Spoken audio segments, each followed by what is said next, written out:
Hey, what's up? Welcome back to Stories Behind the Walls. This is your host, Annabelle.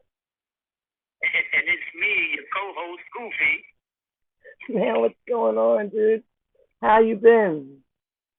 Oh man, hanging in there, living the life in the Hilton, the Howard R. Young Correctional Institution.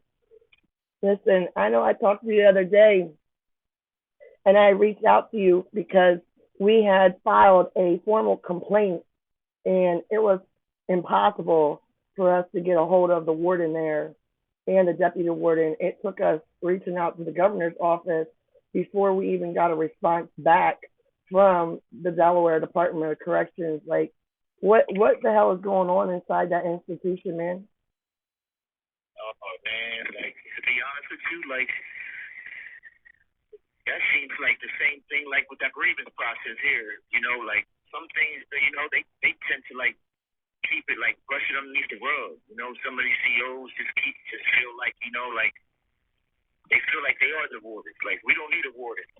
Some of these officers are the warden. Like. So it's like instead of you trying to contact the warden, why don't you just talk to one of these COs and you might get your answer there. Yeah, I mean, even when we called up there, when we had an inmate reach out to us about the electricity going off in their cell up on their tier, they didn't even want us to talk to the CO who was in charge for that evening.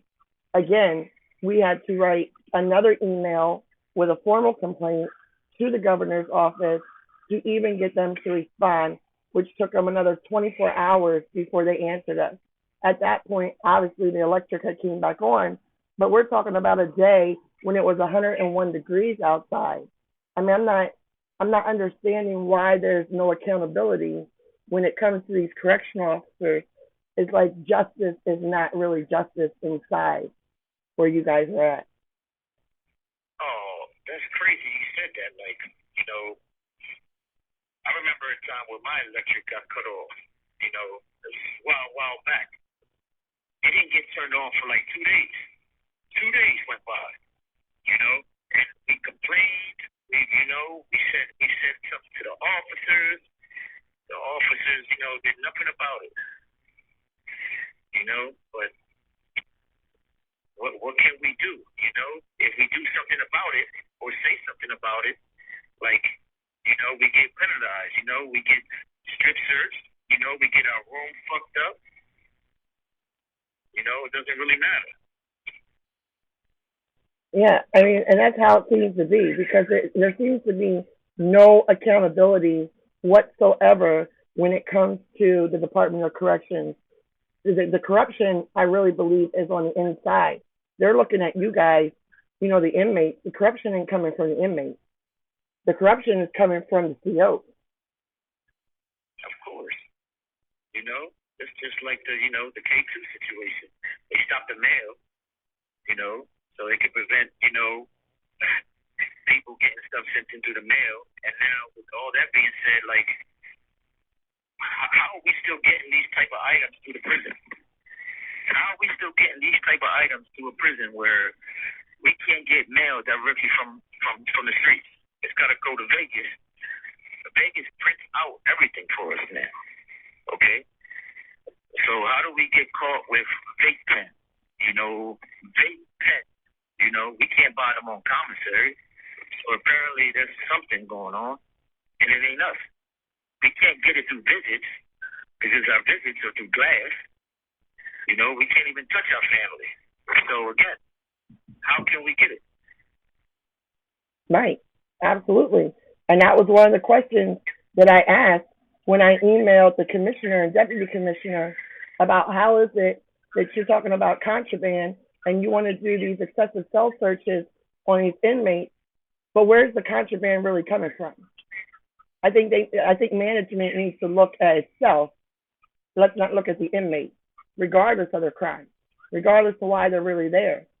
And I was just reading online that back in 2024, when they had the raid at the James P. Vaughn Correctional Center, the ACLU of Delaware filed a lawsuit alleging severe constitutional violations during that time.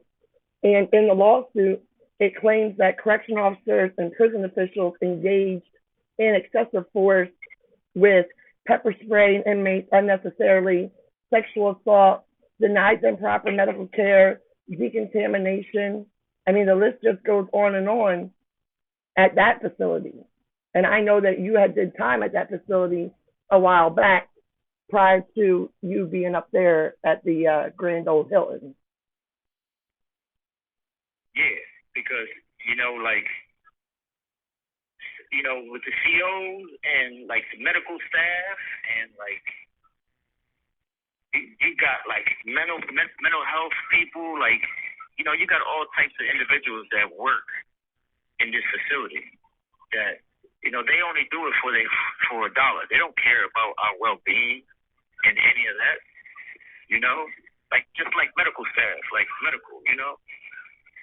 We might have an emergency and we might not see medical for like 3 days. The way we get treated. For instance, we might go to medical for a staph infection. We might not get the prescribed medication that we're supposed to for the staph infection. We might not get it for like 3 days later. By then, the infection done spread. It done got worse. They charge you $6 to go to medical. $6. You know. And what happens? $4. What happens if you don't have the $6? I mean, what happens with the inmates that don't have any money? Well, they do still give it to us, but the moment that we get funds on our account, they take it from us. I got you. So, no matter what, like, they still take it from us. They still give it to us, but,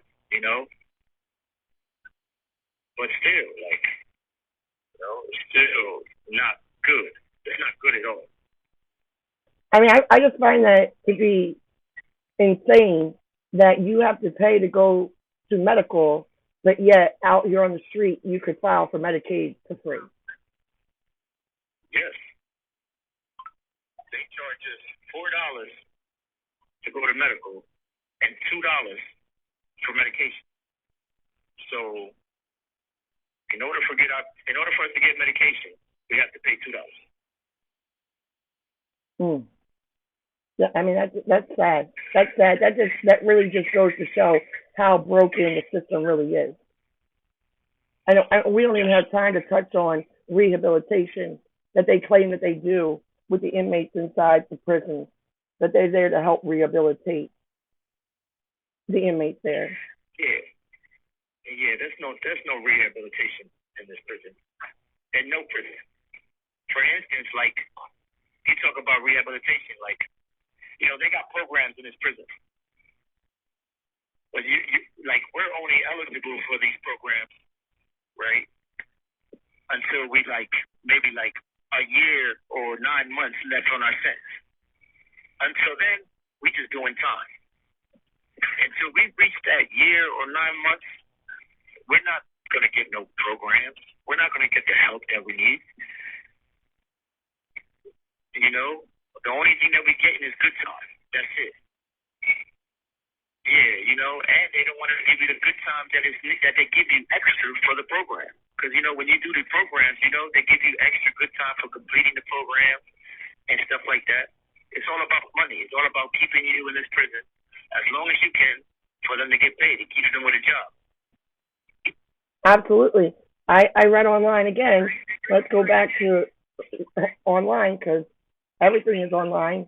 And it says now in 2025, it's costing taxpayers $92,000 a year per inmate.